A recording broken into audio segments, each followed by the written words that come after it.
اللہ نے جناب امیر المومنین کی شان کو بیان کیا ہے، اور ان 300 سے زائد آیات قرآنی میں 50 آیتیں ایسی ہیں جس میں ولایت کا تذکرہ ہوا ہے۔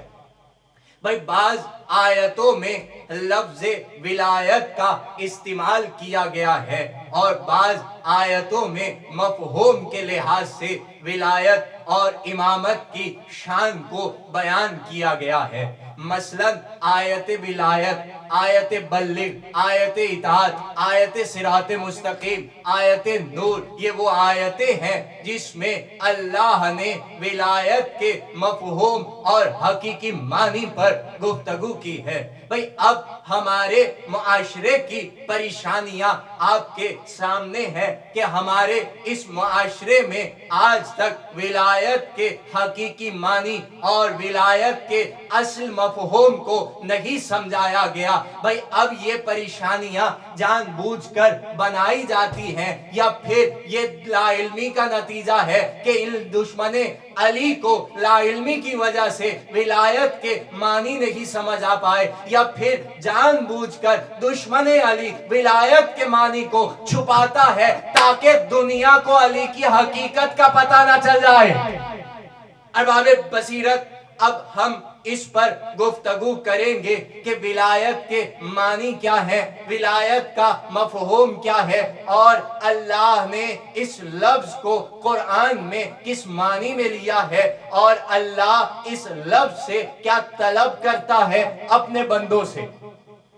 ارباب بصیرت، اب اگر ہم فقہ جعفریہ کے مطابق لفظ ولایت کو سمجھیں تو ولایت کا مطلب ہے حکومت اور ولی کا مطلب ہے حاکم، حکومت کرنے والا، یہ ہے ولایت کا اصل مطلب۔ ہاں اس کے علاوہ بھی بہت سارے معنی بیان کیے گئے۔ عربی لغت میں ولایت کا تقریباً 5 سے 7 معنی بیان کیے گئے، جن کے مفاہیم نکالے جائیں تو 20 سے زیادہ مفاہیم بنتے ہیں۔ مثلا حکومت، سرپرست، نصرت، قربت، محبت، دوستی، یہ وہ معنی ہے جو عربی لغت میں لفظ ولایت کے بیان کیے گئے۔ ارباب بصیرت، اب آئیے قرآن کی طرف چلتے ہیں اور قرآن سے پوچھتے ہیں کہ ولایت کا مطلب کیا ہے، ولی کا مفہوم کیا ہے،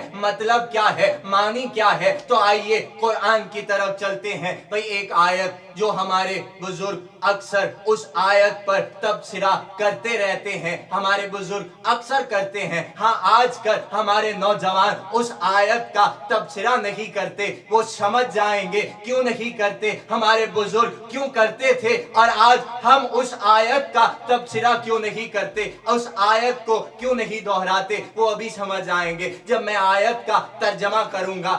آیت کون سی ہے؟ سورہ مائدہ میں اللہ ارشاد فرما رہا ہے، یا ایھا الذین آمنوا لا تتخذوا یہود والنصارى، اے ایمان والو یہودیوں اور نصرانیوں کو اولیاء بعضم، یعنی اے ایمان والو یہودیوں اور نصرانیوں کو اپنا ولی نہ بناؤ۔ بھائی یہ ہے وہ آیت جو ہمارے بزرگ جس کا تبصرہ کرتے تھے کہ اے ایمان والو یہودیوں اور نصرانیوں کو اپنا ولی نہ بناؤ۔ اب اس آیت میں ولی کا مطلب کیا ہے؟ اس آیت میں ولی کا مطلب یہ ہے کہ اے ایمان والو یہودیوں اور نصرانیوں کو اپنا حاکم نہ بناؤ۔ اب آئیے قرآن کی اس آیت کی طرف چلتے ہیں جو آیت ہم نے شروع میں بیان کی تھی، اور وہ آیت کیا ہے؟ انما ولیکم اللہ ورسولہ والذین آمنوا الذین یقیمون الصلاۃ ویؤتون الزکاۃ وہم راکعون، اے ایمان والو اللہ تمہارا ولی ہے، اس کا رسول تمہارا ولی ہے، اور وہ ولی ہے جو حالت رکوع میں زکوٰۃ دیتا ہے۔ اب اس آیت میں اللہ تمہارا ولی ہے، اس کا رسول تمہارا ولی ہے، اور وہ ولی ہے جو حالت رکوع میں زکات دیتا ہے۔ اب اس آیت میں ولی کا مطلب کیا ہے بھئی؟ اب یہاں پر لوگ چلاکی کرتے ہیں اور ولی کا مطلب کرتے ہیں دوست کے، یعنی اللہ تمہارا ولی ہے بھئی، اللہ تمہارا دوست ہے بھئی۔ اللہ کہہ رہا ہے کہ میں تمہارا دوست ہوں بھئی۔ اللہ کیوں دوستی کرے گا اور کیسے دوستی کرے گا؟ اس لیے کہ دوستی کا بھی ایک معیار ہوتا ہے، بغیر معیار کے دوستی نہیں ہوتی۔ تو اس آیت کا مطلب کیا ہے؟ اس آیت میں ولی کا مطلب کیا ہے؟ دوست کے مطلب نہیں، بلکہ مطلب یہ ہے کہ اللہ تمہارا ولی ہے، یعنی اللہ تمہارا حاکم ہے، اس کا رسول تمہارا حاکم ہے، اور اللہ اور محمد مل کر جس کو بنا دے پھر وہ تمہارا حاکم ہے۔ اب اس منزل پر پہنچ کر لوگ کہتے ہیں ارے اسے موضوع نہ بنائیے، ارے ولایت پر گفتگو نہ کیجئے، ارے اس سے کیا لینا دینا، اسلام کی تاریخ میں کون کیا بنا، اس سے کیا فائدہ، جو بنا اسے وہیں پر رہنے دیجئے، اسے موضوع نہ بنائیے، اس پر بحث مت کیجئے۔ ارے اس منزل پر دانیال بخاری یہ جملہ کہنا چاہے گا، ارے ایک ترقی یافتہ معاشرہ، ایک ترقی یافتہ ماحول خود موضوع بدل دیتا ہے، اور اگر معاشرہ اور ماحول لا علم ہو تو موضوع نہیں بدلے جاتے۔ بھائی غدیر سے لے کر آج تک لوگوں کو ولایت کا مطلب سمجھ میں نہیں آیا۔ بھائی اگر سمجھ میں آ جاتا تو یہ ہم سے کیوں کہتے کہ یہ بھی قرآن میں دکھاؤ، یہ بھی قرآن میں دکھاؤ؟ بھائی یہ صرف اور صرف ہمارے لیے ہے کہ یہ بھی قرآن میں دکھا دو، وہ بھی قرآن میں دکھا دو۔ بھائی اپنے معاملے میں کوئی کچھ قرآن میں سے نہیں دکھاتا۔ اب باب بصیرت دیکھیے، ہم دلیل سے بات کریں گے۔ بھئی آپ نے یہ حدیث تو سن رکھی ہے، رسول اللہ نے فرمایا کہ امت محمد میں یعنی میری امت میں 73 فرقے ہوں گے۔ تو بھائی جب فرقے ہوں گے تو نام بھی تو ہوں گے، بھائی نام بھی تو ہوں گے، یعنی 73 فرقے ہوں گے، اور اگر نہیں ہیں تو ہو جائیں گے، تو جب ہوں گے تو ان کے نام بھی تو ہوں گے۔ تو آج تک کسی نے اپنے فرقے کا نام قرآن میں نہیں دکھایا، تو بھائی سوچنے کی بات ہے یا نہیں ہے کہ 73 فرقے اسلام ہے اور کسی نے آج تک قرآن میں اپنے فرقے کا نام نہیں دکھایا؟ تو بھائی پھر ہم سے یہ بحث کیوں کرتے ہو کہ یہ بھی قرآن میں دکھاؤ، وہ بھی قرآن میں دکھاؤ؟ 50 ملک ہیں اسلامی، 50 ہیں، 53 ہیں، 80 ہیں، 83 ہیں، 84 ہیں، بھائی جتنے بھی ہیں ان ملکوں میں سے کسی ایک ملک کا قانون اور حکومت اسلام کے مطابق قرآن میں دکھاؤ۔ بھئی ہر ملک یہ پکار رہا ہے کہ ہمارا نظام اسلامی نظام کے مطابق ہے۔ ایک طرف آپ کہتے ہیں کہ جو قرآن میں نہیں ہے وہ حرام ہے، وہ ناجائز ہے، وہ غلط ہے۔ تو بھائی یہ حکومتیں اور ان کے آئین یہ جو آوازیں دے کر کہہ رہے ہیں بھئی ہمارا نظام قرآن کے مطابق ہے، ہماری حکومت قرآن کے مطابق ہے، تو بھائی قرآن میں کتنے رنگ کا نظام ہے؟ ایک رنگ کا ہے یا 73 رنگ کا ہے؟ اب باب بصیرت آپ نے کہا کہ بعد نبی خلافت کا دور شروع ہوا، تو خلافت کا زمانہ قرآن میں دکھائیے، ان خلفاء کے نام قرآن میں دکھائیے، انہوں نے جو کچھ کیا وہ قرآن میں دکھائیے۔ بھئی اگر آپ نہیں دکھا سکتے اور پھر امت نے امامت بنائے، پہلے 4 امام بنائے، پھر اور بہت سارے بنائے، یعنی وقفے سے بنائے، بلا فصل کوئی بھی نہیں ہے۔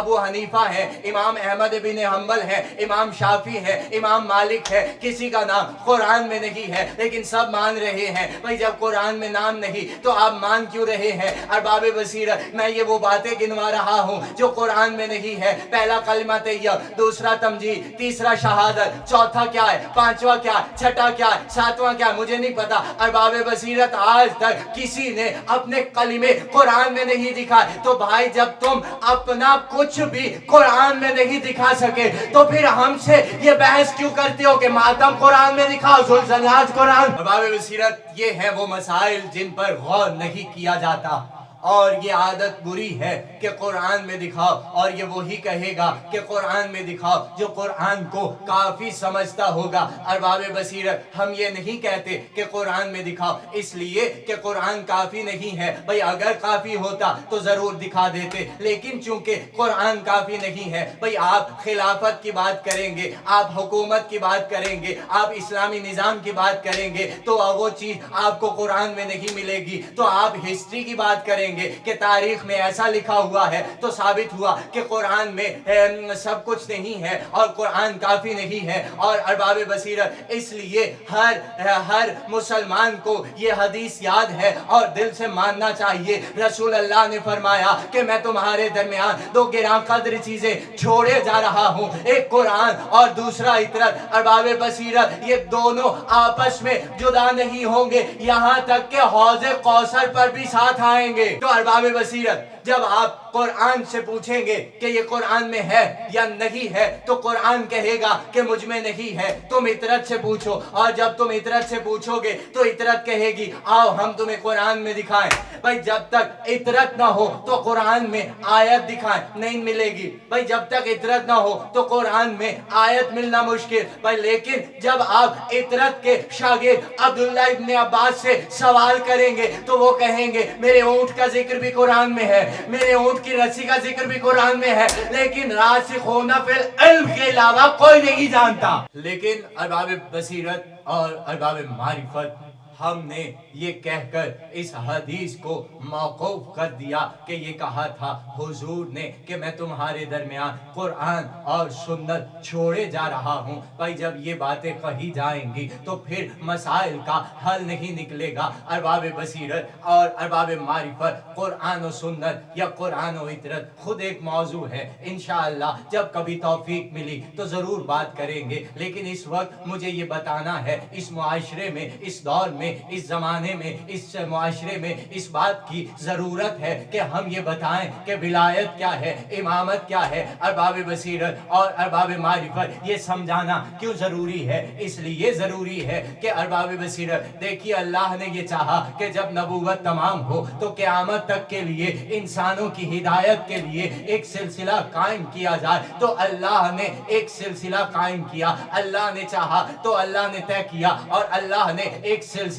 کو قائم کیا. اور جب نبوت تمام ہوئی اور سارے انبیاء اپنا اپنا کام کر کے چلے گئے تو اللہ نے ایک باب کھول دیا جس کا نام اللہ نے ولایت رکھ دیا. دیکھیے نبوت بھی اللہ نے چلائی تھی اور ولایت بھی اللہ نے چلائی ہے. نہ نبوت میں ہمارا کوئی دخل ہے, نہ امامت میں ہمارا کوئی دخل ہے. بھئی یہ دونوں منصب اللہ کے ہیں اور اللہ نے چلائے ہیں, اور اللہ نے نبوت کو بھی اللہ نے مقرر کیا اور امامت کو بھی اللہ نے مقرر کیا. اللہ یہ چاہتا ہے کہ نبوت کو امامت قیامت تک لے کر چلے. اب یہ اللہ کی مرضی ہے کہ اللہ نے امامت کو کیوں چلایا اور نبوت کو آخری نبی پر کیوں روک دیا, اور پھر امامت اور ولایت کے سلسلے کو اللہ نے کیوں چلایا اور پھر اسی کو آخری منصب کیوں قرار دیا اور اسی پر دنیا کو ختم کر دیا کہ بھائی نبوت کے بعد امامت اور امامت کے بعد قیامت ہے. بھئی اگر امامت ہے تو امامت زندگی کے ساتھ, اور اگر امامت رک جائے تو پھر یہ قیامت ہے. بھئی قیامت کے معنی معلوم ہے آپ کو؟ قیامت کے معنی ہے کہ قائم ہو جانا. قیامت کہتے ہی اسی کو ہے کہ جب وہ قائم ہو جائے. بھئی قائم آ گئے, قیامت قائم ہو گئی.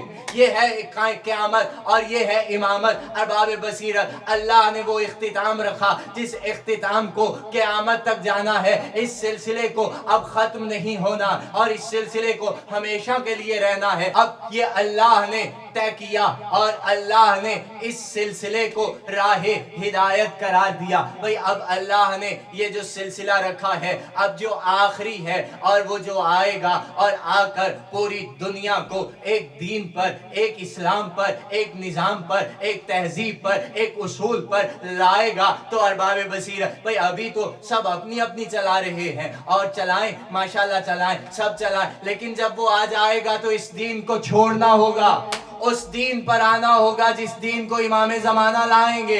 اور جب وہ آئیں گے اور آ کر تم سے یہ سوال کر دیں کہ ابھی تک تم کیا کر رہے تھے, ابھی تک تم نے کیوں نہیں مانا اس سے پہلے والے سلسلے کو, میں تو 11واں ہوں, پہلے 12 کو کیوں نہیں مانا. ارباب بصیرت اور ارباب معرفت تو یہ جو ہم اب توجہ فرمائیے گا, میں بس نتیجہ دینے لگا ہوں. ارباب بصیرت یہ جو میں تقریر کر رہا ہوں اس تقریر کا مقصد کیا ہے؟ یہ مقصد یہ ہے کہ آپ تک ایک پیغام پہنچ جائے, آپ تک ایک چیز پہنچ جائے, اور وہ چیز کیا ہے کہ جب وہ آخری آئے گا اور آ کر سارے دنیا کو ایک نظام پر لائے گا, ایک اسلام پر لائے گا ارباب بصیرت, تو پھر اگر وہ آ کر یہ سوال کر دے کہ کہاں ہے تمہارے ہاتھ میں سلسلہ امامت بعد نبوت, بھائی نبی کے بعد علی کو مانا, حسن کو مانا, حسین کو مانا, زین العابدین کو مانا, باقر کو مانا, جعفر کو مانا, صادق کو مانا, تم نے امام موسیٰ کاظم کو مانا,